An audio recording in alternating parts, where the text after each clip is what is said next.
Hey, this is Anney. And Samantha. And welcome to Stuff I Never Told You, a production of iHeartRadio.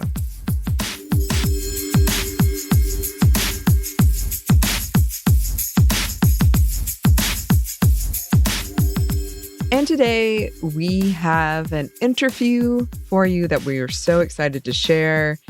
As you know, we often nerd out, perhaps get nervous, fangirl over amazing women who have done amazing things.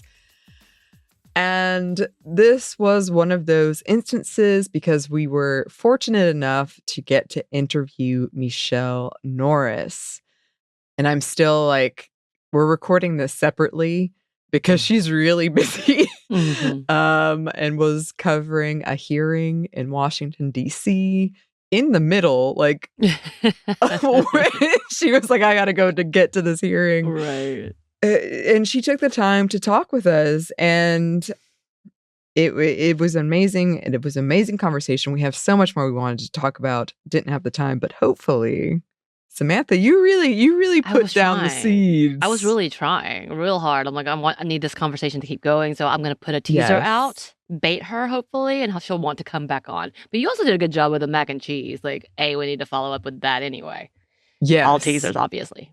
Yes, you're going to have to listen to learn about the mac and cheese. But Michele Norris, if you don't know who she is, she has done amazing work. She was a correspondent for ABC News in the 90s and early 2000s. She got a Peabody for her coverage of 9/11. She was the first Black woman to host NPR, of all things considered. And she's done so much more than that. She's got the Race Card Project, which you can learn more about at theracecardproject.com. She's got a book that came out called Our Hidden Conversations, What Americans Really Think About Race and Identity. She's got a memoir called The Grace of Silence. She has done so much. Really check her out. And she's she's just someone who's so curious. And even in this interview, we kept getting kind of caught in her interviewing us. And I grew up, my mom loves All Things Considered, and I kind of talk about it in this episode, but we would listen to it in the kitchen while we were cooking. And my mom, when I was lucky enough to interview Michele Norris on the other podcast I do, Savor, and at the end she did the thing she does, which is ask you a question. And I was talking about my mom in my mom's kitchen because this question just brings out so much in you. And my mom listened to that episode and was so moved by it and so like, oh my gosh, I can't believe like that this person I was listening to in the kitchen is talking about my experience in the kitchen. It was really sweet. It was a very sweet thing. So I'm very moved by that. And we had a million things we wanted to talk about. We didn't get to. I would say one of the things we didn't get to is that you can find her book and read more about it. But her grandmother was someone who was one of the performers who went around and portrayed Aunt Jemima, who cooked and portrayed Aunt Jemima. It's really fascinating. But yeah, I mean, Samantha, I'm sure you could speak more to it, but it was difficult to limit our questions in this one. There's so much. She's doing so much. I think that's the bigger portion, is like the amount of content she has is overwhelming, especially in the last year, like just in the last year alone. And we were trying to kind of just keep it in that realm because she also is a fabulous storyteller, as she will say it, and a story collector. And I don't think there's any other way to describe her, because like just being a journalist, which is a big feat in itself, like all of that, it's not enough to describe her. Like, it's not who she is, what she does. So it was a phenomenal conversation. And she does so well in giving intense questions, but in the simplistic way that opens up so many doors. And it was beautiful. Yeah. And we definitely were like, no, I'm not telling you this. You have to come back. Because she was trying to interview, flip the tables on us. At one point, she said, I'm sitting on my hands trying not to ask you more questions, follow-up questions. I was like, no, ma'am, we're not doing this. Yeah, and I think that's the beauty of when a podcast is at what I personally think is at its best, is that curiosity that, like, I want to know more. Let me listen, tell the story, let me collect the story, let me tell the story, like all of those things. So, with all of that, let us get in to our interview with Michele Norris.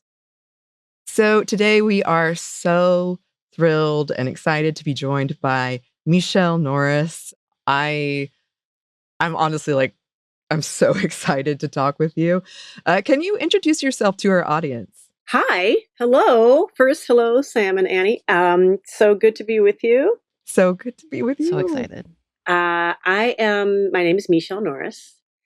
I am a storyteller and a story collector.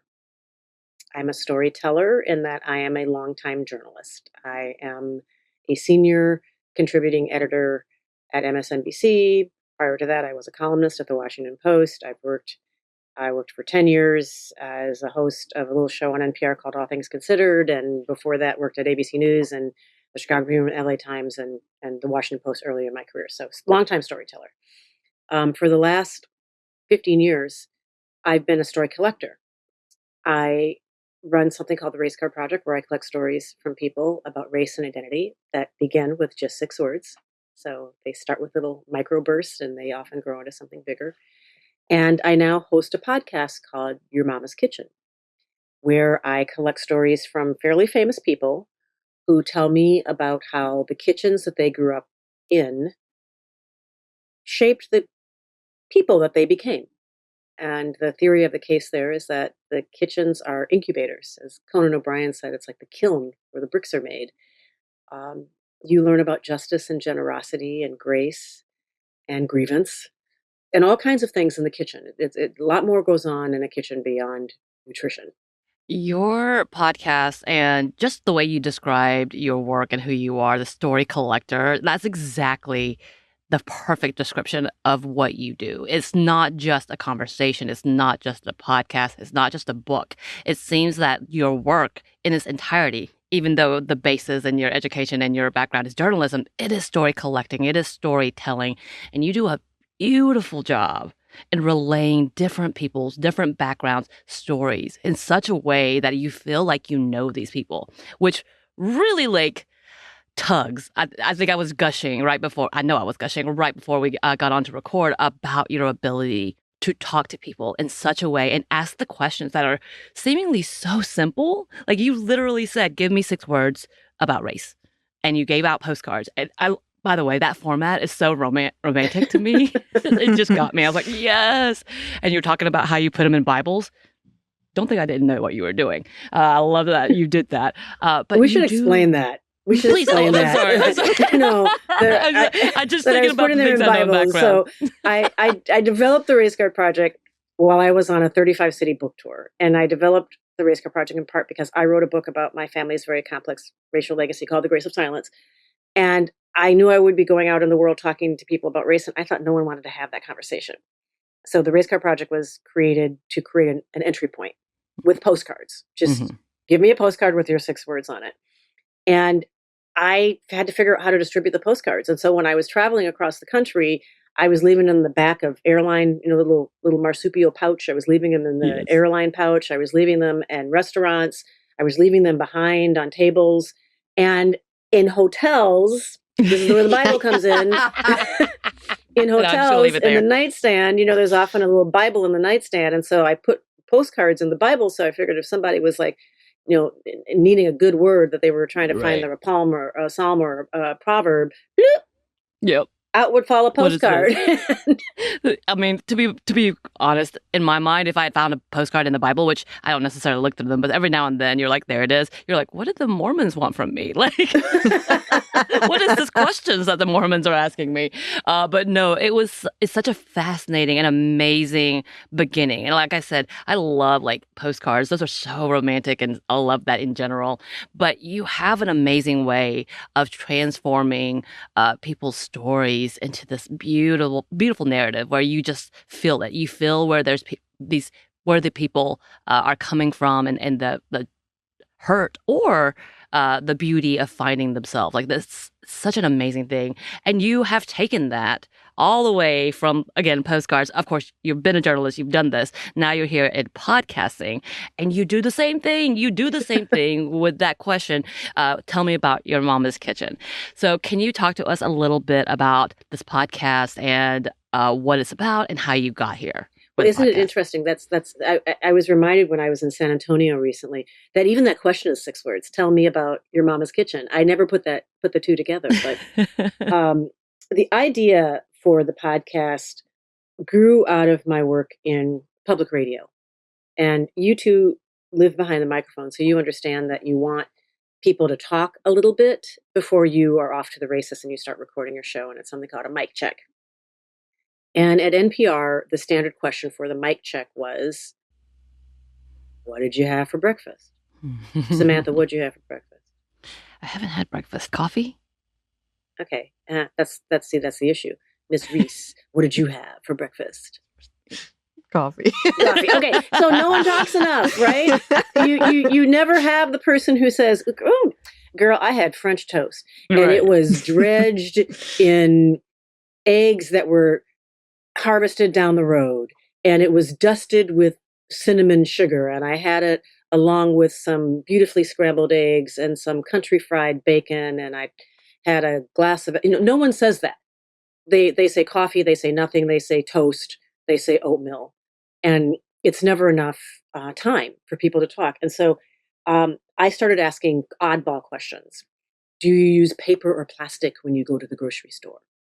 What did you do for fun on a Saturday night? Tell me about your first summer job. What is your favorite pair of shoes and why? All of them would, you'd learn something about someone and you would get them talking a lot more. But the one that was the golden question was, tell me about your mama's kitchen. Because people would go to a different place in their head and they would start talking. And even if it wasn't a good experience, they just, it just rendered the pot. It just got them loose, limbed. And it made for a different conversation once we got into whatever we were talking about. I mean, even if we were talking about, military expenditures, it was just a deeper, richer, better conversation because we loosened the guest up.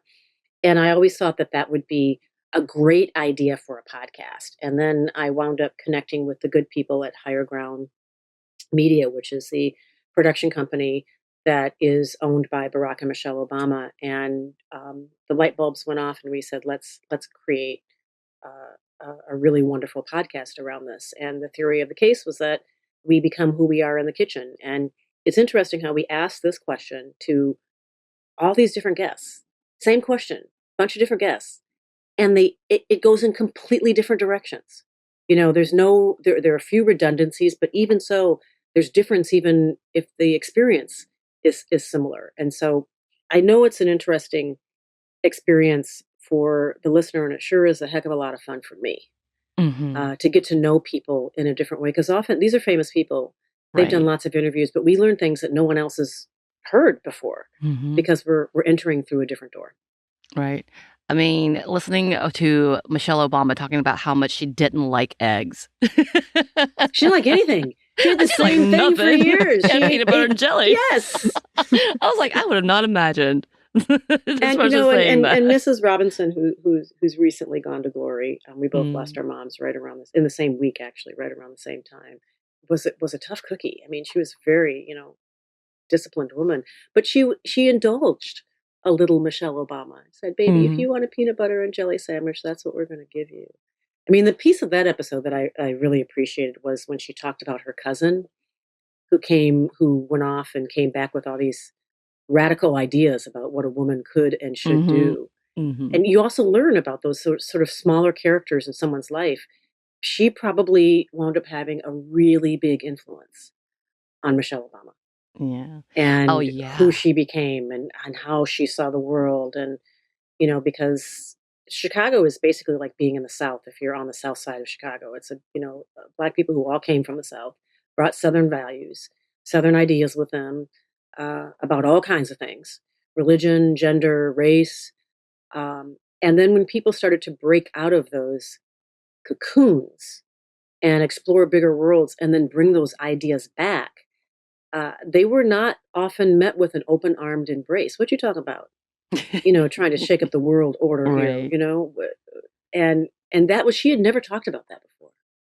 And so it was really interesting. And I spent, a lot of time with her. I've interviewed her over years. I've read her books. I've traveled with her on book tour. I've read a bunch of her interviews, and that was like new material that helped us understand her origin story. I love that. Yeah. And I love that beginning. You talked about feminism in the kitchen. You actually brought that up into it. And I was like, here we go. Here we go. And talking about the growth of the matriarch and what feminism was then was just the mere fact that, yes, the household was run by women and there was no playing about. But then you had the cousin coming in, talk about a different narrative of like, no, I'm not coming here to serve you. This is not happening.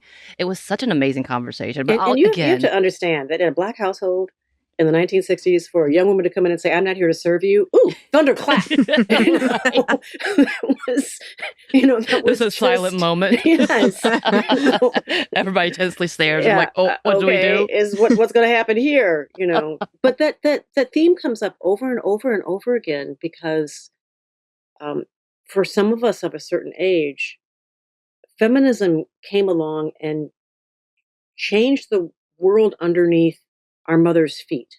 I mean, the world shifted. They had made choices, or choices were foisted upon them. And then suddenly things were different, or there was the possibility of things being different. But there's a group of women that were sort of caught, in the middle of seeing a possibility of change, but not being able to execute on that because of where they were stuck. In that timeline. But at the same time, we've also learned that for some women, the idea of feminism was interesting because the kitchen was their domain and it was the one place where they could be fully in control. Right. And in other spaces they couldn't, but the kitchen was one place where they could be in control. And then for some women, and I'm finding particularly for women of color, was a case where the idea of feminism, not even, within the kitchen or outside of it, but the idea of feminism was interesting because in some spaces, particularly educated women were fighting to have a home and family, to have a home, family, and work, to work outside the home. And for a lot of women of color or women who are of working class or lower, it's like, well, we've been doing that all along. Right. The struggle is real, but so is the juggle. Right. We have already been doing this. Exactly. And to be able to explore that through a child's eyes from someone who is now an adult has been really, really interesting. I mean, Tari Jones, I don't know if you listened to that episode, but that was another example. She went to college and it blew her mind. And she just thought, I am never going to be that person. I love my mom, but I am never going to be that person. I don't want to cook. And now she's a cooking fool. She makes cakes on, all the time. But she had to figure out, how do I do this without it being subservient? Right. How do I do this on my own terms? And realizing that her mother had made a beautiful home for the family, but also realizing that, wondering what kind of sacrifices that she made. Right. In order to create that space. And did she had to subjugate her own ambitions? Right. Or sort of pretzel twist herself to fit into a mold? I mean, you definitely mentioned about having it all in that false narrative in itself and how it can feel overwhelming in that whole level of like, you do want to be the perfect cook and have the perfect home. And the narrative was for the longest time that if you're not doing these things, you're not fulfilling your role as a true woman, as the good woman, not having that perfect household, as well as juggling the perfect job and like rising up in that industry to make sure that you are showing that a woman can do this. Like all of these narratives.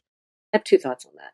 I'm fascinated by old magazines, old Ebony magazines, old McCall's magazines, old, and the idea of who were these people who were like pushing the idea of perfection on women? Like you couldn't just serve Jell-O. It had to come in a mold, and it had to be topped with it had to be ambrosia, and it had to have like stuff on top of it. You couldn't just serve lemonade. It had to have like little round wedges of lemons with maraschino cherries in it. I mean, who were these people who were forcing, this idea of womanhood on I would love, not like I have all the time in the world, but part of me wants to go back and go inside those editorial pages. You look at the editorial page, like who was this? How did they come up with these ideas? Did they live lives of perfections themselves, or were they doing this to women, but they were going home and eating boiled eggs for dinner because they, if you were doing this and you were a woman, you were working yourself and raising a family? Or was there secretly a cabal of men, who were coming up with these ideas and forcing it on women? And then even into the 1970s, I mean, Michelle Obama and I talked about this in her episode, that Anjali ad, about you can bring home the bacon, fry it up in the pan and never let them forget you're a man. And when I was at NPR, I actually thought about doing this, and because we considered all things, and I actually thought about doing it, and I just never have. And maybe after this conversation, I should actually go ahead and do it, because I actually wanted to find the person and talk to them who came up with that ad. Yes, I wanted to actually talk to them. I mean, it was an ad about perfume. It wasn't even about food. That doesn't even make sense. And she's got a trench coat on. You should go back and look at you can find it on YouTube. Yeah, I think I know what you're talking about. I feel this vague memory of this. Yes, and she's, and she takes it off and she's got like that Kiana dress on, and and then the idea is that she's frying up bacon, and I guess the implication is that the dress is going to come off and she's going to go, make somebody happy. But she can do all that and still make bacon and still be perfect and smell good because she's wearing Anjali. Well, she don't smell like bacon. Yeah, we actually had a conversation because we had this similar with my partner's mother, talking about how like Southern magazines really messed her up in saying that she had to make the perfect Christmas or she was failing as a mother and a wife. Like she held that for the longest time. And I'm like, what is this culture that has done this? And you are right, it is men and capitalism. Like, that's what it boils down to, like simple terms. Yeah, I mean, I have theories about this. I think that, I think that they were just trying to figure out at a post-war period how to create new roles for people. Exactly. And I think that that's why there was a whole culture of men mowing lawns. And I think it was frankly to get them out of the house. Yes. Go mow the lawn. Go do something. Yes, go do something, just so you're not home, like lording over everybody else. And take a break. Maybe that's why fishing culture grew also. Get out of the house. Oh my gosh. I love this. I really want you to do this, Michelle, because I need to know.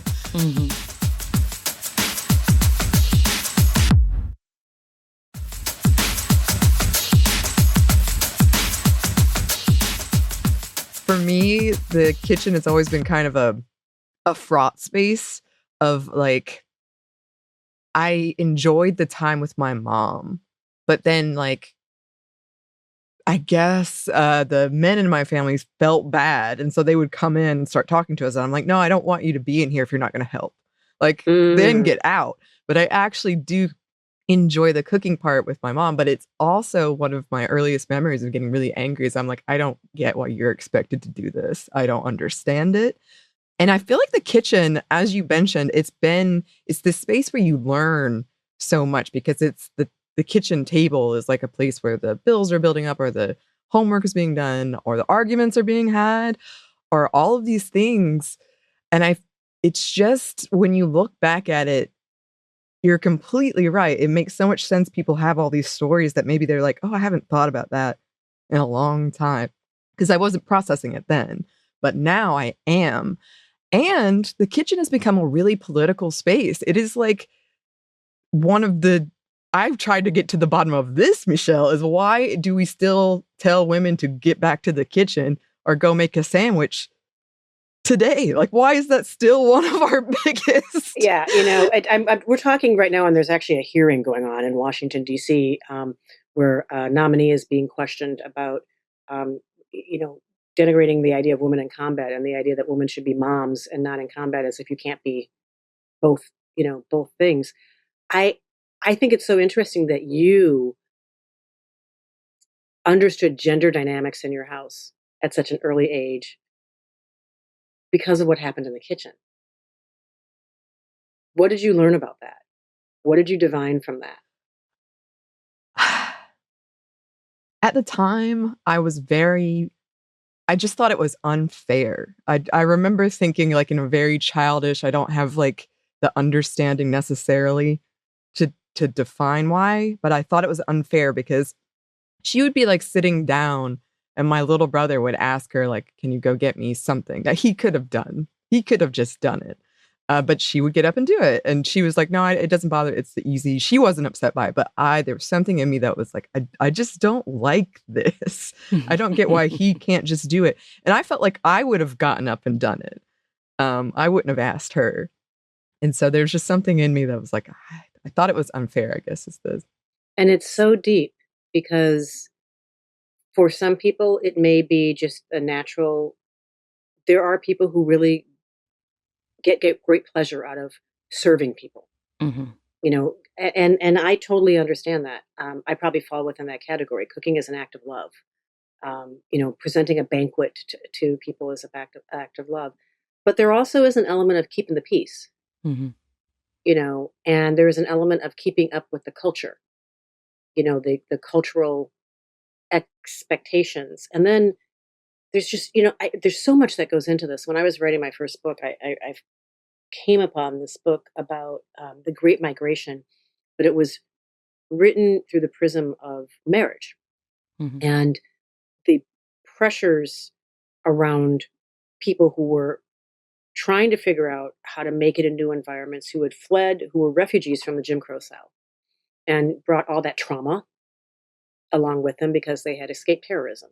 I mean, Mm-hmm. let's just be honest about that. That Mm-hmm. they were running towards something better. But going out into the world and having to deal with all the outside pressures, particularly around race and around finances and around inequality, and not ever being able to be fully who you have the potential to be because of the strictures that keep you from doing that, and the double strictures that keep you from doing that as a person of color and a woman of color. And then coming home, and the book talked about that home was often the one place. We talked about the kitchen being the one place where women had their, you know, had full domain. Well, the home was the one place in a heteronormative marriage where the man had full domain. Mm-hmm. And so all the outside expectations, all the pressures would come home. And it's, you know, Nikki Giovanni, we just lost. And that wonderful exchange with Nikki Giovanni and James Baldwin, where she's talking about fake it for me. Like you go out in the world and you smile and you figure out how to go along and get along because you have to go along, and you come home and you have the benefit of letting your hair down and being your full self and bringing all that anger home with you. But sometimes I wish you would just fake it for me so I'm not the repository of all of that, Mm-hmm. you know, anger and frustration. Mm-hmm. And the kitchen was often, you know, I imagine it probably played out in the bedroom, and it probably played out in the driveway, and it probably played out in the car on the way to church or whatever. But the kitchen was definitely a place where that played out. Mm-hmm. And as the kids, you know, you didn't see what happened in the kitchen. You maybe saw what happened in the front seat of the car, but you saw the back of their head, so you weren't seeing the sideways glances, you know, and all the stuff that happens. But the kitchen everything is on full display. Mm-hmm. So you're seeing, you know, everything, and it winds up being a certain kind of education for the family members who are in the kitchen, for the kids, for the mother-in-law who's visiting, for the neighbor who's, you know, checking everybody out, you know, and the kind of inside voice, outside voice. I mean, another thing that comes up in the episodes over and over and over again, regardless of what kind of kitchen we're talking about, is people talk about the mom phone voice. Mm-hmm. You know what I'm talking about? Your mom would be talking, and then, you know, fussing at the kids, speaking in a certain octave, and then the telephone rings. Hello. Like That's all of Southern that, politeness for us. all of that just goes away. Like suddenly, you better get yourself downstairs and get it together and get out the door. Hello, how they just can switch it up just like that. Yeah. I have so many memories with the kitchen. When you were talking and asking about the kitchen and what it looked like, tell me about the setup of the kitchen, of your mama's kitchen. And I remembered immediately, like when I was young, coming in, I was adopted at 7, so I was somewhat older, learning English. But one of the things that I loved to do, the way that my parents' kitchen was set up was the stove and the oven were next to each other, but it had a little nook thing in between the dining room and the kitchen, so I could sit on the other side of the stove to watch my mother cook whatever it was cooking, and I would sit and have a conversation with her, whether I was singing to her about some made up song I had for the day or telling her what happened at school or to that. She would listen, like she would do the But I just remember that memory so much because they renovated it and they took that down, and I was very hurt. Like they knew I was like not happy They took about away that. your theater seating. They did. But on top of that, that's also how my mom realized one time that she forgot me because I wasn't present while she was cooking, that she was supposed to pick me up somewhere. But all of those stories, it does feel like that kitchen is this moment of core memory of my childhood. Like my childhood was good. But there was a lot of trauma, like most people, I think, in general. But like there was a lot of trauma in trying to figure out my identity.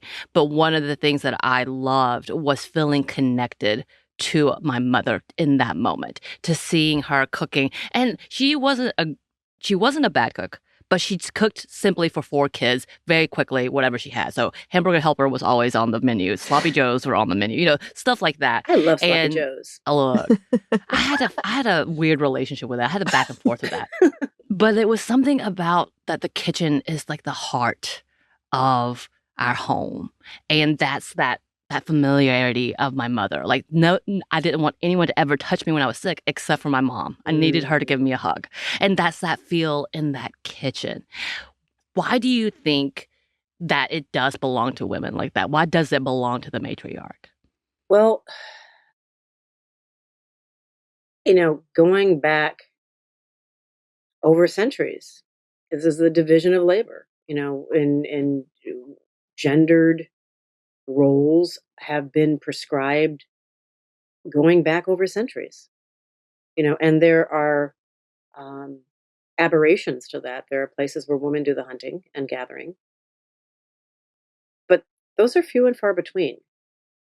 So I think that it's something that is, and I'm not sure that it's nature. I think that it's sort of decisions that were made about who was going to be viewed as strong and going to go out and fight wars and hunt and gather, and who was going to like do the child rearing. Now the child rearing is part of that because women produce children, and there's a certain point where they do have to quite literally feed a new human being with their bodies, and out of that may have grown the expectation that they would just be um, the person that would handle the kitchen, handle the and if you understand what life was like before there were stoves and refrigerators, the idea that women were doing this because they were the weaker sex. Well, I invite you to go out and gather water and carry 2 buckets of water across a broom handle on your shoulder.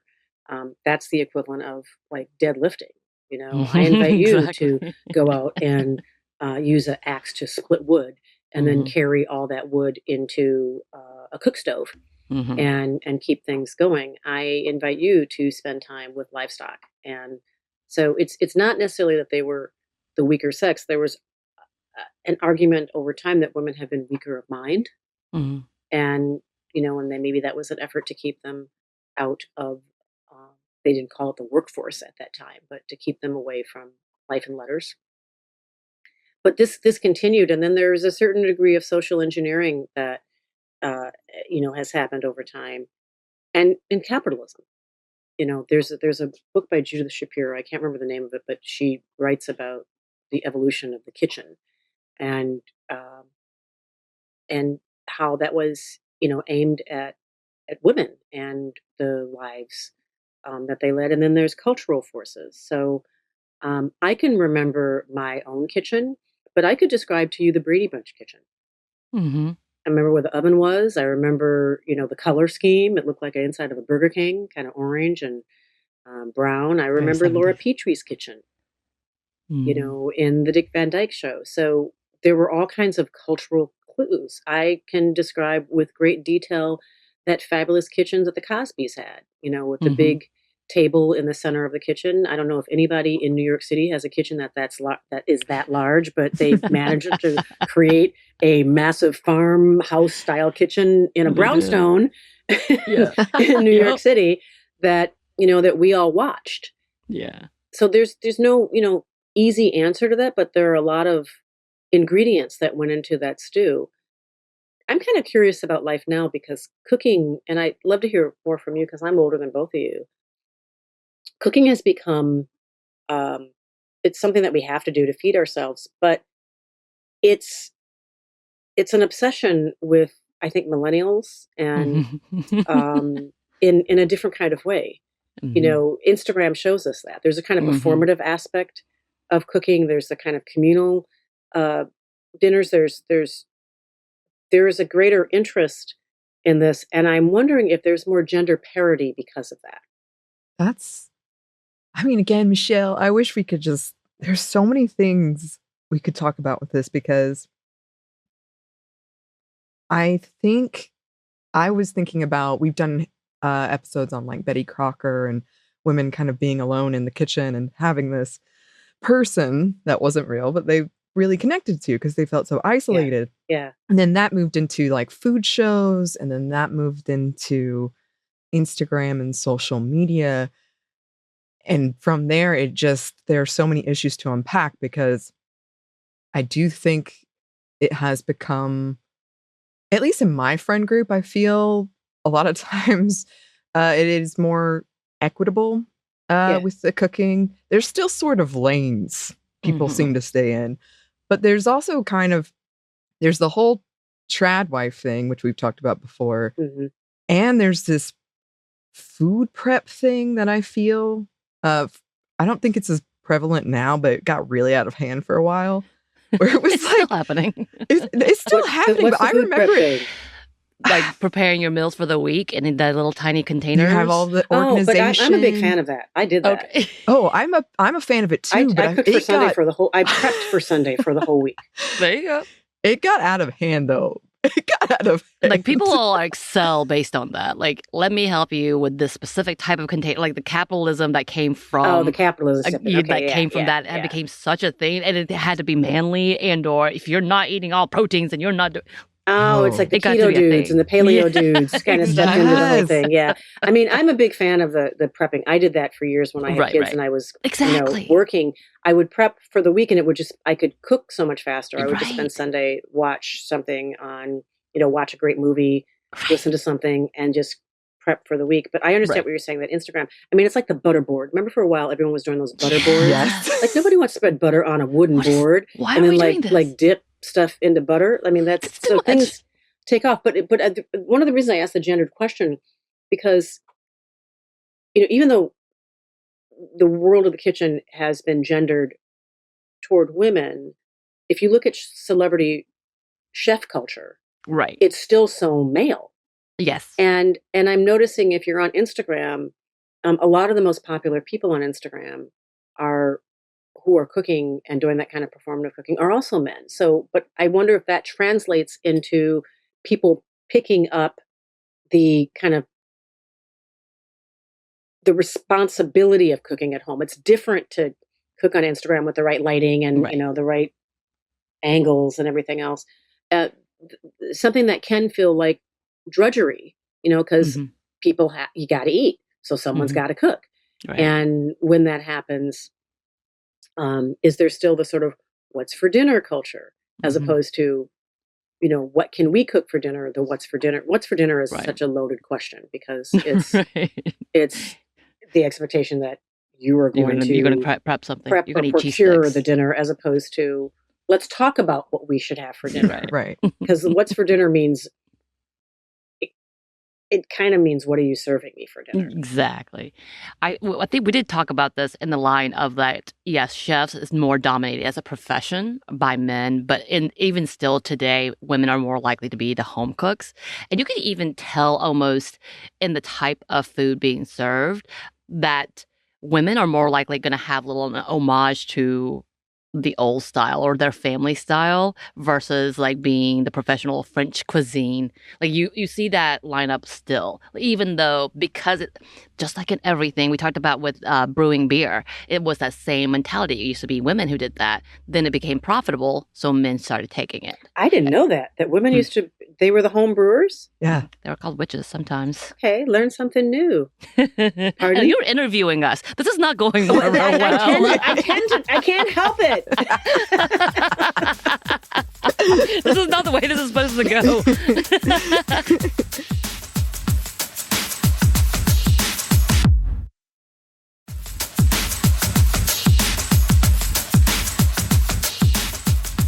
One of the things that I love about food in general, and again, you spoke to me with your books as well as your questions and everything, because you did hit into like race identity in your book. In your book you released last year, and it's still going strong. And I was able to do it on Audible.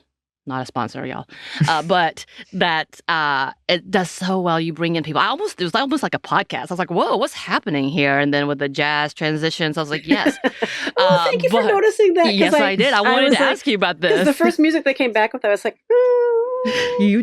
jazz transitions, I'm like, I see what she's doing. Mm-hmm. I see what she's trying to lull us into being comfortable before we get like our heart smashed. Yeah. I'm fine. But one of the things that connection for me in finding my identity is not necessarily just cultural, but it's food. It's food-based. I really have been triggered by food memories, like to the point that I would have like panic attacks. So I'm like, oh no, this is too real to my pre-adoption era. But really like taking it on and honing in on it and realizing, no, these are things that I know. The memories that I have of my biological grandmother was that she owned the snack bar or a restaurant. And I remember distinctly smells from that, foods that I ate from that. And I have discovered it as an adult. And it has brought me into such a place that I'm like, where am I? Like, I feel like there are memories in the back of my head that I can't quite grasp onto, but I feel it. And this level of knowing that this is a part of my identity, and it's because of food. And obviously that connection is so deep. You were talking to Eric Nam about this and his culture and trying to get that Southern, which I love that. I was like, from Atlanta? Yeah. Where's he at? You should find him. I need to find him. Yeah, you do. You do. I need to be friends. You need to get on his guest list. I do. But like the fact that he does have this connection of like being, first generation with his mother who still has very, very like dominance in the kitchen, but teaching that to him and learning that culture and learning his identity of being both being from the US and then also being from Korean culture, it just spoke so much. Why do you think these types of conversations are so important to be had, especially when it comes to identity? Well, because they help us understand ourselves and each other and our complex world. People say, oh, we've got to have a conversation about race, or we have to have a conversation about identity. I'd like us to get to a point where we can say we get to have a conversation. Yeah. Because, I just learned 85 things about you in that short exchange. Mm-hmm. And if we kept going, because, I want to ask you, like when you discovered that you remembered, I can't help myself, but, I'm pointing at you. Don't do this. When you realized, oh, I have that food memory. Were you in a market? Were you out in the world someplace? I mean, our food memories, the kitchen, I think the other reason that I think it's important for us to have these conversations because it's how we find each other. Mm-hmm. It's how we educate ourselves about each other. It's how we do self-exploration. And it's because it's interesting. Mm-hmm. Because people are very interesting. And the kitchen is such a interesting space to do that also because the kitchen animates every single one of your senses. It's all there. And so those early kitchen memories are not just about food. They're not just about nutrition. They're about emotion. Food is linked to emotion, the emotion of the event, the emotion behind who gave that to you, the emotion attached to where you were at in your life, the emotion around a memory that you just haven't had enough time to go back and explore. And so that's why it's if we said, tell me about your mama's dining room. A lot of stuff happens in the dining room, but it would be a very different conversation than tell me about what happens in your kitchen. It's true. And I am sitting on my hands right now because I do want to ask you, like, what are you going to do to go back and excavate and cultivate those memories? And did your parents ever try to help you explore your culture through food? I'm going to hold on to that so that you have to come back. I'm going to make you come back. I'm going to make you get interested. This is me push, right. Reverse conversation. I will interview the two of you. Oh, wow. I love that. I have plans. Well, I also had the honor to talk to you on the other podcast I do, Savor, which is about food. And one thing that we were talking about over there is that I think a lot of people make the mistake of divorcing food in the kitchen from everything that like history and identity and gender dynamics and all of that stuff. What do you think, through your work and through doing this show, how do you think we can see all of that through those conversations, and how does it shape us into who we are when we become adults?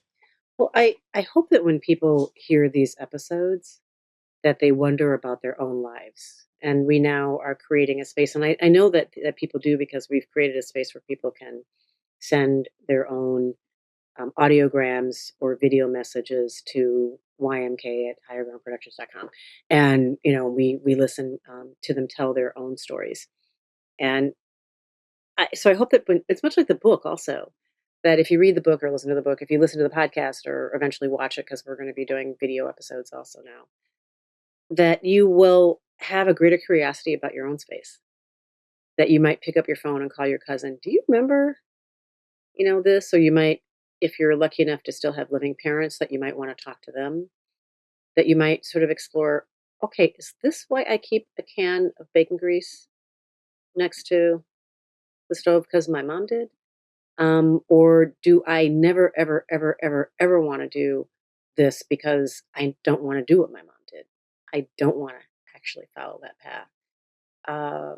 So I hope it leads to exploration. Perhaps more listening, of course, and more reading of deeper exploration of the projects, but also a little bit of self exploration. I think that is the highest compliment I get when people say, it made me really think about my own space. And, now I want to go back and explore my own kitchen. And one of the things that we hear over and over again on the show is, I've never said this before. I've never told anyone this before. We learn about things that people haven't talked about before. Conan O'Brien tells this great story. It's one of the stories that really sticks with me. His mother, Conan O'Brien, the comedian, late night host, now head of Team Coco, his podcast Empire, and it really is an empire. Yeah. He grew up in Brookline, Massachusetts, and his mother, they have working class roots, and his mother did well in school and went off to fancy university and became one of the first women at a white shoe law firm in Boston, Massachusetts, and excelled there and did really well. And while at the same time raising like a passel of kids back home, Irish Catholic family. And I imagine the juggle for her must have been incredible, right? Because the expectations, for her to, maybe, I don't know if she felt the expectation to be perfect, but there's a lot of mouths that had to be fed, while you also definitely had the expectation to be perfect in a law firm where there weren't a lot of other women. And he tells this great story about how she brought the kids to work and they got to see her office and how proud she was for them to see that. But he also remembered this story about how she was, and he just recently lost both of his parents, and so it really means a lot to me that he shared this story with us. Um, that she was not allowed to be in the boardroom when they had meetings, lunch meetings with big clients, but she was so respected that they needed her close by. So she would eat at a card table outside the boardroom. And Conan is telling the story, and it's kind of funny. He's talking about, well, there, lawsuit. I mean, that would in today's environment, you probably couldn't do that. But he mentioned something that I've always thought of, is that he said there were few lawyers had such respect for her. I think her name was Ruth, that they would, no, I'm good. I'm going to go and eat with her outside. And if you need me, I'll be outside with her. And I love that he shared that story. I love that she shared it with him because she wanted him to know that the hill was pretty steep for her. And I think that she was conveying to him, at least the message I took from it, and I shared the story with my own kids who are adults. I said, be the person who gets up and goes and has lunch with her. Because that's the real power. The people who are in the room, excluding her, they think they have the power. The real power is to change the dynamic and be the person who gets up and says, I'm good. I'm going to go have lunch with her. If she's smart enough to be outside the room because we need her, she's the one who deserves to be she deserves my company. I deserve, and I'm honored to be with her. That's not I don't think Conan's sharing that story in late night.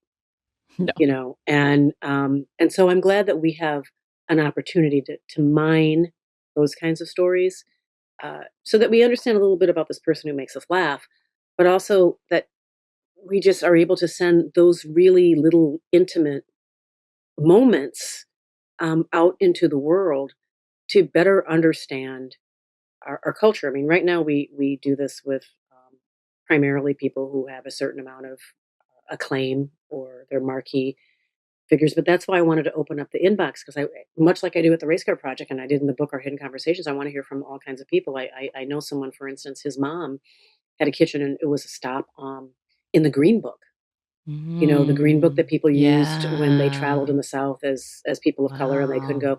And she had a stop in the Green Book on Memphis. I would love, I'm trying to get him to record his story because, I mean, imagine, and he would help her peel potatoes and he would chop up stuff with her. And a lot of famous people went through Memphis and they couldn't go to restaurants or hotels. And so they'd wind up eating in her kitchen. And I think things like that probably happened all over the place. Well, this gets so I'm gonna have to tap in before you leave us, because you are a masterclass in interviewing and story collecting, which is why I love that title. Because being on a podcast, and doing this, interviewing is a skill. It is a talent that is difficult to do sometimes, especially when trying to get that personal story, that depth that you want to see this person. So can you advise us, oh master of interviewing and story collecting, on how to do a good interview? Well, I think curiosity is a superpower. Yeah. So you have to be curious. It helps to be informed. It helps to have an idea of an arc of the conversation, but then have a complete willingness to throw that out the window. So you go where the story takes you. But I think a big part of it, and I'm going to be careful about how I say this because I don't want to impugn anybody, but, we all listen to a lot of podcasts. We all watch a lot of interviews. I think one of the things that people sometimes lose track of is a good interviewer gets out of the way. I'm there to make room for someone else to tell their story. And so I keep the balloon up in the air, but I try to recede. I try to pull back so they fill in the spaces, and to think about, some of the best answers come from the oddest questions. I don't know why this came into my head, but I was interviewing Dave Brubeck, the jazz musician, and I was able to do it in person. And as I was talking to him, and I realized, as you get older, your hands tighten up. And I said, tell me about your hands. He said, no one has ever asked me that. he's a pianist. No one has ever. So, to think about that sort of simple thing, and sometimes those yield the best answers. I mean, the crazy idea, tell me about your mama's kitchen. You know, to go where it sounds like Star Trek, to go where no man has gone. But but think of the questions that no one is asking. Mm-hmm. Yeah. Well, thank you so much for Samantha. I feel like tricked you into like work advice. Sorry, I had to get it while she was here. This is invaluable. Well, there's one other thing I would say is stop talking sometimes. Especially in a difficult moment, because if it's difficult, your instinct is to fill the void with your voice, and sometimes it's hard to do, but let them be the one that pushes forward. It's like a game of chicken.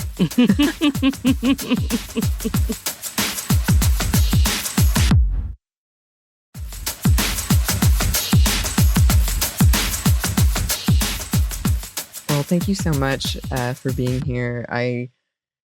It's amazing when we're talking about, quote unquote simple question that has so much to it. I was like honestly fighting back tears at that Conan O'Brien story, because you can relate so much to it and you can connect so much to it through these stories. And we got a little bit of a teaser for your next season of Your Mama's Kitchen, and I'm very, very excited. But is there anything that you want to tease or that you're excited about that's coming up? Oh, the first 3 episodes are just golden. It's Stephen and Evie Colbert, and their partnership, and they just love food, and they're so funny together. Ina Garten, have you read her book? Yeah, I highly recommend it. Okay. It's Be Ready When the Luck Happens. She had for someone who brings so much joy to people, she had a very unhappy childhood, and emotionally violent and sometimes physically violent, and she overcame that, and she found someone who understood her, and she writes with clarity and honesty, and it's a great book, and it's a great conversation, and she is someone who just broke molds and created new paths, and I think people will really dig that. And we sat down with John Legend in his creation house, Life Goals. He has a house that he and Chrissy don't live in, but it's where they create. She creates recipes, he creates music. And he too had a very difficult childhood that he's only now just starting to open up about. And so you understand not just John Legend as an artist, he is a beautiful man inside and out. I've gotten to know him over many years. But you understand that great big heart of his, because you realize that it was broken pretty early and he had to figure out how to put it back together. And it's almost like, I can't remember the name of the art, but the Chinese principle is that you break a piece of art and then you put it back together using gold to put the pieces back together. It's almost like that represents what happened to him. That is, his heart is stronger, his soul is richer, his life is stronger because of the brokenness. It's that there's strength in that brokenness. And all of this talked about, through the prism of the kitchen. And in every episode, I guess I should remind people that everyone we talk to gives us a delicious recipe. Yes. So it's going to be a great season. We also talked to Big Frida and Wendell Pierce and Susan Orlean and Lashana Lynch, who is an Jamaican and lives in Britain, and she, talked about life growing up there. It's good stuff. We serve up something delicious every week, starting January 28th. So pull up a seat and join us every week. Yes. I heard there's mac and cheese involved, and I'm incredibly excited. Yes, and he claims it's the best mac and cheese on the planet. So, I will be very happy to test that theory. Maybe we should have a mac and cheese Sunday where we everybody we can. Could we recruit you to do that? It's like in early February, everybody makes John Legend's mac and cheese on an appointed Sunday, and then we all. Should we do that? Well, I was going to ask, have you done all these recipes, or have you had favorites in any of these recipes? I road test the recipes, and I do have a few favorites. Michelle Obama's red rice is a banger. Okay. It is a banger. It is really good, hot or cold. Okay. That's worked its way into the rotation. Andy Garcia's pollo fricassee took a lot of time. I mean, it was a labor-intensive labor of love, but the results were crazy good. I mean, my family's like, and then you put raisins in there? Wait, what? What? Wait, what? Yeah, but you put the raisins in and they stay and they sop up all the, like the wine and the marinade and everything else, and they become these little flavor bombs. They reconstitute and turn into almost like grapes. And so they, they're dried up. I mean, that's what they are, dried grapes. Right. And they turn back into grapes, but the filling has got all the marinade. And so when you bite them, this little explosion of deliciousness. So that was a real winner. Abby Wambach's mom makes this pasta dish, which my family really loves. There were the snow cookies that Nicole Avant, or that her mother makes, were a big hit for the holidays. So yeah, the food has been spot on. Okay. For the mac and cheese, my son now makes the mac and cheese in our family. All my kids cook, and he has taken over the mac and cheese. So he's actually going to make the John Legend mac and cheese coming up. And I actually like the idea, though. I think we may need to run with that, is to like everyone do. Because you remember Samin Nosrat did the big lasagna, where everyone made her lasagna during COVID at the same time. And that's the first time I made lasagna.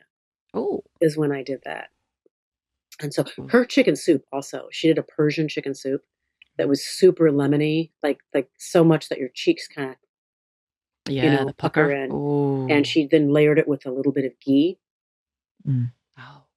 And it's it's winter in much of the country right now, and that's a really good one for this time of the year. I'm getting very hungry. Yes. Yes. It's one of the risk of the job of food journalism. Yeah.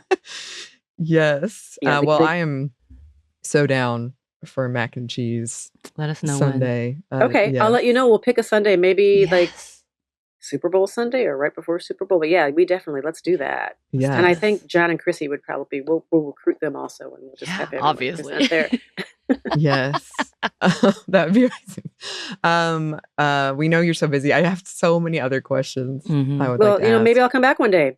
Samantha's already laid the track. Look, I'm trying. Look, we have so many things to talk about. I'm just saying. Because I feel like I wanted to talk about price dynamics, because a lot of times I think when people talk about their mama's kitchen, there's always like, she made this casserole that was just cans and stuff. Yeah. But then there's also the very labor intensive things that take so long. So yes, definitely, please come back. Is there where can the good listeners find you? Is there anything else you want to shout out? Well, they can find us wherever your mama's kitchen. You can find wherever you listen to podcasts. Our Hidden Conversations is sold in bookstores across America. It's was released almost a year ago this week, and people are still finding it and elevating it. I always encourage people to listen as well as read it, because you want to see it because the pictures are beautiful, but the audio, many of the people are telling their own stories. So when Sam, you said it felt like a podcast, it was meant to feel like a podcast. So I really wanted to create a real experience. And if you've listened to this and you thought, I have 6 words I want to send, you can find us at theracecardproject.com. You can send us your 6-word story. I write columns for MSNBC, and I show up, occasionally sharing my thoughts on air. So you can find me lots of different ways. I bat to all fields, Yes. Well, thank you so much for being here. I have loved talking to both of you. Thank you. Hope we do it again. Yes, please. With mac and cheese. And that brings us to the end of our interview with Michele Norris. It was so delightful. It was so lovely. Hopefully we're going to get to do this mac and cheese thing. I am so in. Yeah. I don't think I'll be good at it. I might have to put my partner onto it, because he does a really good mac and cheese. Except for I can't trust him because he likes to deviate from the actual recipe. And that drives me crazy. Like, it's both good and bad. I think that would be interesting to talk about, though, because we kind of touched on that when she was talking about her son making the mac and cheese and like the gender equity when it comes to social media and cooking. That would be interesting. If you made one and he made one. Mine would stick to the recipe for like absolute. I don't like my first time, especially making it something for the first time. I follow the recipe strictly, and then after that, I'll see what I want to do. But he is all over the place, and I am like, what do I have? I mean, and that's talent, though. I've been talking about that—the talent of being able to create from what you have, but actually make like intensive recipes with like, oh, I have these beans and this kind of protein. And I'm going to add it to this broth. And maybe I could add this. That's innovative. Because I also was thinking about the fact, like, she had people coming on sharing family recipes. I'm like, I don't have that. Everything I have either comes from another recipe or comes from my mom never teaching me something.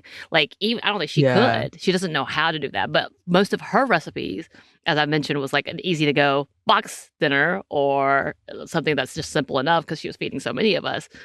But like, yeah, we don't have that.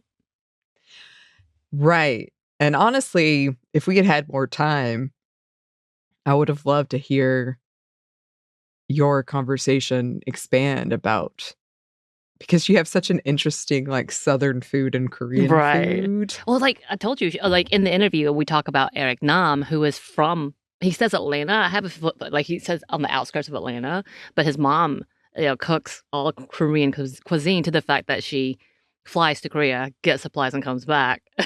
Wow. But then he grew up in Atlanta and has his own style. That's both of those things. So I really love that perspective. And I love that that's common enough because we also, like Edward Lee, I was talking about the cooking show.